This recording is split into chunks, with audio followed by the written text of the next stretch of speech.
Alô, amigos da Central de Imprensa das Federações Esportivas de Santa Catarina, o nosso muito boa noite. Segunda-feira, 25 de maio de 2015, estamos abrindo os canais da Cifesc para mais uma edição do Panorama Esportivo. Hoje estamos recebendo Júlio César Patrício, técnico de basquetebol, uma referência no basquetebol na cidade de Jaraguá do Sul. Ele está conosco. Daqui a pouco vai participar de uma sessão ordinária do Tribunal de Justiça Desportiva, o TJD de Santa Catarina. Vamos até saber qual o motivo da participação dele nesta sessão do TJD. Mais precisamente, vamos abordá-lo a respeito do que está sendo feito pelo basquete na cidade de Jaraguá do Sul. Ano passado ele comandou a seleção, o time adulto na Liga Brasileira Feminina, Liga de Basquete Feminino no cenário nacional. Vai falar um pouco do projeto do ano passado e se temos novidades no decorrer deste ano para quem sabe o reingresso do time feminino de Jaraguá do Sul nesta liga. Este é o Panorama Esportivo que volta dentro de instantes. Muito bem, retornamos com o Panorama Esportivo desta segunda-feira, recebendo o Júlio César Patrício, técnico de basquetebol. Patrício, boa noite, tudo bem? Boa noite a todos, é um prazer estar aqui com vocês. Muito bem, visitando a capital hoje, nessa segunda-feira chuvosa? Sim, segunda-feira que talvez vai ser uma das experiências novas, depois de 30 anos no esporte, eu vou acabar tendo hoje à noite sendo réu de um tribunal. Muito bem, o Patrício, ele tem uma sessão em pauta daqui a pouco no Tribunal de Justiça Desportiva, que é daqui a pouco, por um probleminha que aconteceu no campeonato desse ano mesmo? Foi no mês passado, num jogo, numa categoria sub-15. Foi denunciado por ter a ausência ou a sua carteirinha de técnico, que só é expedida pela Federação Catarinense de Basquetebol, estar vencido. Coisa simples, ele se tornou réu neste processo, daqui a pouco ele será julgado pelos integrantes do Tribunal de Justiça Desportiva, o TJD de Santa Catarina, que está a postos lá julgando alguns processos preliminares. Mas nós não vamos falar muito disso não, mas vamos falar inicialmente a respeito de um projeto ousado iniciado no ano passado, que foi a inclusão de um time feminino, o único time feminino de Santa Catarina a disputar a Liga de Basquete Nacional, né? E esse time disputou contra outras quantas equipes mesmo, Júlio? Foram 10 equipes. 10 equipes e ficou em penúltimo lugar na classificação geral. Ficamos em 9º lugar, à frente da equipe de Brasília. Da equipe de Brasília. Eu sei que foi um ano bem difícil para vocês, primeiro ano, foi ousada a participação, vocês se programaram desde elaborar um plano de divulgação das ações do time, da comissão técnica, buscar recursos. Como é que foi esta participação de vocês no ano passado, falando administrativamente, estruturalmente e tecnicamente? Bem, na verdade, o projeto ele é o único do sul do país, né? Hoje nós não tivemos até ano passado nenhuma equipe de basquete feminino do sul. Aliás, nem do masculino nem do NBB, nós não temos essa representatividade. Então, praticamente, fomos a única equipe adulta a jogar uma Liga Nacional entre mulheres e homens. E isso foi realmente um projeto muito ousado, onde algumas pessoas encabeçaram, alguns pais, alguns políticos, né, da cidade que viram que Jaraguá mereceria ter uma equipe feminina, seja em qualquer modalidade, seja em vôlei, basquete, futsal. Nós temos um público muito grande de esporte na cidade, do público feminino. E eu acho que veio de bom tamanho, principalmente sendo uma época onde você praticamente não tem nada na cidade, nada nem no estado, porque futebol está parado, quase todas as ligas estão paradas. Então movimentou muito a cidade, a gente teve muita gente de fora, de Curitiba, de Joinville, Blumenau, Floripa, do Oeste, que foram lá em Jaraguá assistir os jogos. E eu acho que, tendo em vista o que nós colocamos como meta, eu acho que a gente atingiu, sendo um projeto audacioso, que hoje eu viajo a alguns lugares aqui no Brasil, próximo e até distante, e de alguma maneira está motivando outras cidades a buscarem também uma participação na próxima liga. Muito bem. Jaraguá do Sul não vive só de basquete, tem um bom, excelente voleibol, Cadillac, que toca o voleibol lá, né? É coordenado pelo professor Benhur. Benhur Rosado Esperoto, comendador do esporte. Nós temos o futsal, que também é forte em Jaraguá do Sul. Aliás, tem uma cultura esportiva muito forte em Jaraguá do Sul, né? Acho que é referência, principalmente até os 16 anos, em modalidades coletivas, individuais, natação, atletismo, handebol. Talvez seja uma das cidades nesse porte que tenha um ótimo trabalho com grandes profissionais à frente de várias modalidades. Muito bem. E as meninas voltam esse ano para disputar a liga? Pois é, nós tivemos agora uma grata... Você também, né? Junto com as meninas, quem sabe? Eu acho que essa semana, na verdade na sexta-feira saiu a convocação da seleção adulta, que vai jogar o Pan-Americano em Toronto, no Canadá. E tivemos uma grata surpresa de uma das atletas que estiveram em Jaraguá na Liga Nacional, a Leila Zambani, foi convocada para a seleção pelo Zanon. Isso nos deixa muito felizes, porque o projeto realmente era fazer com que essas meninas mais jovens se projetassem a nível nacional. E a Leila conseguiu. Não só a Leila, assim como a Beatriz, a Leide e a Bia, Leide, também foram convocadas para jogar a Universidade na Rússia. Então acho que aquilo que eu te falei dos projetos, das metas a atingir, essa era uma das grandes metas, era expor essas meninas, colocar essas meninas no cenário nacional, e a gente teve êxito nisso, tendo em vista que 3 meninas representarão o Brasil em competições internacionais. Se não tivessem participado da competição, ficariam no anonimato. Provavelmente porque algumas garotas, algumas atletas, elas estavam em algumas equipes mais fortes, onde elas não eram protagonistas, né? E elas vieram para Jaraguá para ser protagonista. Eu acho que elas atingiram esse papel, tanto que os técnicos que hoje representam o Brasil nas categorias adultas acabaram visando essas meninas como uma possibilidade de ajudar o Brasil em competições. Teve uma equipe numa empresa de marketing, de comunicação em Jaraguá do Sul, e aqui eu faço o registro, até porque admiro muito o trabalho que é feito por essas iniciativas, Avante, é isso, né? Que fez Agência Avante, que fez um belíssimo trabalho de divulgação. E eu falava há pouco nos bastidores aqui com o Patrício, dizendo de que mesmo nas horas ruins, que foram praticamente muitas horas ruins, né, ao longo da competição, os profissionais da agência lá se colocaram à frente do processo, não esmoreceram, enfim, continuaram a divulgar o projeto, e foi muito bom e teve uma visibilidade muito interessante, cumprindo com o objetivo de divulgar a equipe, o trabalho, o projeto, independente da performance dentro de quadra. Isso é muito importante, né, Júlio? A Agência Avante, que é tocada pelo Henrique Porto e a sua esposa, Eliane Porto, fizeram realmente um trabalho muito bom. E não só eles, né? A própria imprensa de Jaraguá é uma imprensa amiga. Eu vejo isso, a gente vê tantas críticas em outras modalidades, uma imprensa muito mais crítica em relação aos resultados. A nossa, ela já sabia o que ia encontrar, que eram jogos difíceis. Nós tínhamos em mente, pelo orçamento nosso muito enxuto, talvez aí do campeão, talvez um oitavo do que é a Americana, então, e o América, sendo que uma das jogadoras basicamente pagava todo o salário do nosso time. Então, eles já sabiam que iriam acontecer nos jogos, mas o que foi muito satisfatório foi que a gente fez grandes jogos contra equipes fortíssimas e sempre acabamos perdendo em detalhes, talvez sim por falta de maturidade, e as vitórias acabaram chegando no final do campeonato, onde a nossa equipe já estava com um nível de entrosamento muito melhor do que no início, onde nós tínhamos apenas uma semana de treino para a estreia. Muito bem.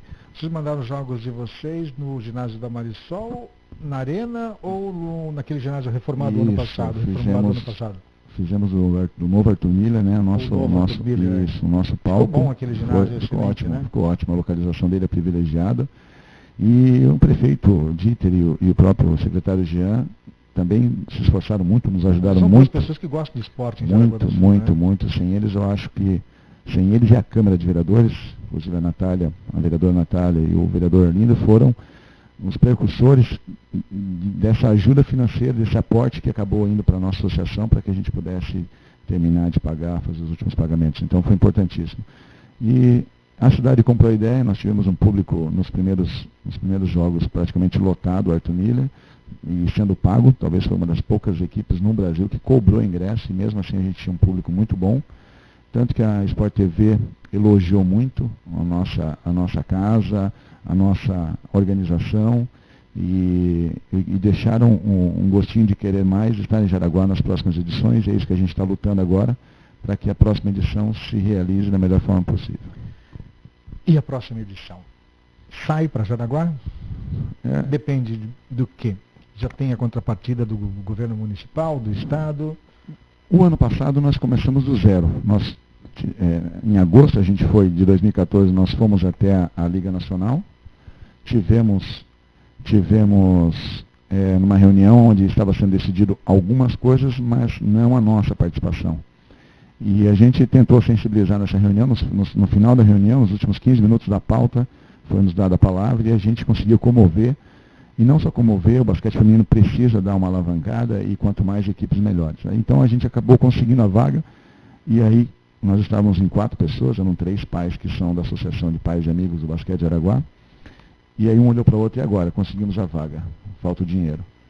E não é um dinheiro tão expressivo perto de outras categorias, de outras modalidades, mas a gente acabou nesses 5 meses gastando em torno de 400 mil. Era essa a minha pergunta, 400 mil reais. 400 mil reais. Com salário, folha de pagamento de algumas meninas, despesa de transporte, alimentação. Com tudo isso foi o nosso orçamento. 400 mil. E se você pegar o orçamento do Maranhão de 1,5 milhão, do América de 2 milhões, a gente está ali realmente num nível um pouco mais baixo, né, desse investimento. Mas eu acho que a gente fez uma boa participação, e quando a gente conseguiu a vaga, a gente correu atrás. O vereador Jefferson, na época, foi quem encabeçou a situação lá em Jaraguá. Né? JJ é o vereador que deu o primeiro pontapé na bola lá, e a gente foi correndo atrás. Tivemos aí o apoio da Vand, todos os patrocinadores ali, que talvez não venham ao caso citar todos agora, talvez eu esqueci algum aí. Mas assim, como em outros locais, sem ajuda da prefeitura, sem ajuda dos vereadores, é impossível você fazer basquete feminino. Digo, porque a gente conhece a realidade de outras cidades, Santo André, São José dos Campos, a mesma Americana, que é onde a prefeitura sempre acaba ajudando, arcando com parte das despesas. As meninas foram embora. Você já tem mapeado um time para eventualmente disputar pelo segundo ano seguido esta competição? Em Santa Catarina mesmo? Você deve garimpar alguma coisa em Santa Catarina, algumas atletas? O ano que vem é um ano diferente, né? Porque é o ano de Olimpíada no Brasil. Então, tudo que se fala de esporte de Liga Nacional tem um calendário, vai ser um calendário diferente. Então, a gente vê que já foi proposto que o calendário do basquete vai começar em novembro, um mês antes, né? A proposta até da Sport TV também, para que as coisas não fiquem muito, e mesmo para que a seleção tenha condições de fazer uma boa preparação para o Rio, para a Olimpíada. Então, começaria tudo mais cedo. A gente já está atrás, a gente já não está no zero como no ano passado. Nós também, até esqueci de falar aqui, desculpa, a federação, o nome do Sr. Oscar Asher, que também deu um grande apoio para nós, financeiro, inclusive. Ajudou financeiramente através da Trimania, é isso? Através da grande Trimania, que de alguma maneira está salvando o basquete nos últimos anos aí. E esse ano ele já se propôs novamente a ajudar, a federação então está junto conosco. A gente sabe que a Câmara de Vereadores, que a Prefeitura, e agora nós estamos atrás dos patrocinadores privados, é onde a gente pode pagar salários, né? A gente não consegue tirar recurso do município para pagar salário de atleta nem de comissão técnica. Então, essa agora é a grande luta, é conseguir, no momento de crise no Brasil, a gente conseguir esses patrocinadores. Temos alguns projetos também do governo do Estado, que já fizemos o projeto, está através do projeto de incentivo, Fundo né? Esporte. Do Fundo Esporte. Também temos esse, e também estamos tentando pleitear um no Ministério, sabendo que o Ministério está segurando todas as formas do dinheiro. Então, não vai ser fácil, mas eu acho que com o que a cidade passou, com tudo que foi feito nesses 5, 6 meses, e tudo que a gente faz na base, né? Não posso deixar de falar da base, inclusive ontem... Existe um trabalho de base também, né? Não é só rendimento, né? Não, pelo contrário, o basquete feminino de Jaraguá começa lá na base, né? E aí nós tivemos o ápice com esse time adulto. Inclusive ontem nós tivemos em registro, jogando um sul-brasileiro, e representando o Estado, a gente foi Chagrosso campeão, vencendo Osório na final, né, por 44-35. Nós já fomos campeões esse ano sub-15 em Curitiba, no Sul-Brasileiro sub-15, no mês de março. Fomos campeões agora sub-17 no Rio Grande do Sul. E então, a representatividade nossa com relação à base no Estado e até mesmo fora do Estado é o grande carro-chefe. E é por isso que a gente acabou formando essa equipe adulta, para que essas meninas tenham essa continuidade que antes não tinham. Muito bem. Falar um pouquinho do Júlio Patrício, você tem uns voos aí, umas perspectivas de uns voos mais altos na carreira como treinador. Me fala um pouquinho dessas eventuais oportunidades que você pode ter. Eu quando comecei a jogar basquete, não sabia onde ia chegar. Você está com 1,90 m, quanto? Eu 95. 95? Jogava de quê? Jogava de lateral. Lateral? Mas eu era um jogador medíocre, né? Jogador... O que é jogador medíocre? Da média para baixo, digamos aí. Então nunca fui um grande atleta, também não tive talvez tanta oportunidade assim como eu estou tendo como técnico. Mas hoje já atingi coisas que eram inimagináveis para mim no início, né? Desde 2009 eu estou na seleção brasileira como auxiliar, e nos últimos 3 anos como técnico de categorias sub-16, sub-15, 17, 18. E talvez nessa semana agora aconteça talvez o sonho maior, que seria participar da seleção adulta. Então acho que está nos últimos acordos entre eu e a confederação, para que eu possa ajudar, ser um dos integrantes da comissão técnica, que a partir do dia 4 de junho começa o treinamento para o Pan-Americano e para o Pré-Olímpico, que acontece no México, né, os dois eventos. E quem sabe, né, realização de um sonho máximo, que é poder estar numa Olimpíada representando o Brasil no Brasil, né, que é um momento único na vida de qualquer pessoa, ainda mais sabendo que talvez por muito tempo não virá de novo uma Olimpíada para o Brasil. Né? Muito bem, sei que você está com pressa para deixar os estúdios e ir lá para o Tribunal de Justiça Esportiva, mas para fechar, mais uma pergunta, não falando por Jaraguá, porque a gente sabe do esforço e da cultura esportiva que existe em Jaraguá do Sul, com basquetebol, com vôlei, entre outras modalidades coletivas e individuais. Mas por que o basquetebol feminino catarinense não decola? Por que só tem basquetebol feminino em Jaraguá do Sul, eventualmente em Blumenau, alguma coisinha ou outra, em Joinville? Não tem nada de Joinville. A Doris Castro, lá em Joinville, pouco tem feito, embora seja uma âncora do basquetebol na região norte, né? Mas por que o basquetebol feminino em Santa Catarina não aparece? Dificilmente para se formar uma equipe para disputar uns jogos abertos, por exemplo, é sempre com muita dificuldade, para compor grupo, enfim, por que será? Daí mais uma pauta para um outro momento, se você me convidar, eu venho para Floripa, um momento melhor, que seria convidado para participar. Seriam vários fatores, eu acredito que o maior fator seja o reflexo do que acontece a nível nacional. Nós não temos hoje uma seleção de referência mundial, nós não temos grandes ídolos, foram Hortência, Paula e Janete. Que foram, né? Nós não temos muitos profissionais hoje querendo trabalhar com a modalidade, e acho que não falo só sobre o basquete, falo outras modalidades também. O investimento sempre é curto, fica muito dependente das prefeituras. A nossa associação, ela talvez seja uma das que esteja se destacando, porque ela não depende só da prefeitura, temos vários pais, vários colaboradores que correm atrás, então a gente sempre consegue recursos a mais. Porque se ficar esperando só do poder público, eu acho que a gente não consegue fazer nada. Não acontece. Não acontece. Muito bem. Júlio César Patrício, técnico de basquetebol, foi o nosso entrevistado no Panorama Esportivo, ao vivo aqui, desta segunda-feira. Júlio, obrigado pela sua participação e você sempre será bem-vindo para falar das boas coisas do basquetebol de Jaraguá do Sul, de Santa Catarina e quem sabe do país. Hein? Um grande abraço, obrigado. Obrigado e um prazer estar com vocês e poder falar da modalidade que a gente tanto ama.